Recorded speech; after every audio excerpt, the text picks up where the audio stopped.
Oui, il est vrai que dans l'euphorie générale, on a un peu oublié cette église de Scientologie, nouvellement installée tout près du Stade de France. Pendant ces Jeux, postés devant ce bâtiment flambant neuf, les bénévoles, nombreux bénévoles, ont distribué gâteaux et boissons fraîches. Derrière la vitrine en apparence conviviale, se pose donc une question. L'organisation, considérée pour rappel comme une secte, en a-t-elle profité de l'événement pour faire du prosélytisme? En tout cas, ceux qui sont venus innocemment se désaltérer ont été invités à laisser leurs coordonnées. Peut-être loin d'être anodin, le reportage de Louise Salé.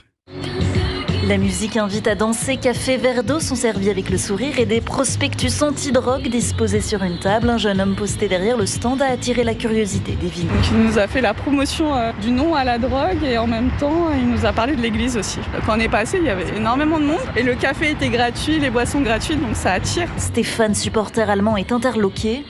C'est vraiment étrange et je trouve encore plus étrange le fait que Paris ait autorisé la construction d'un tel bâtiment en face du Stade de France. Ça me dérange.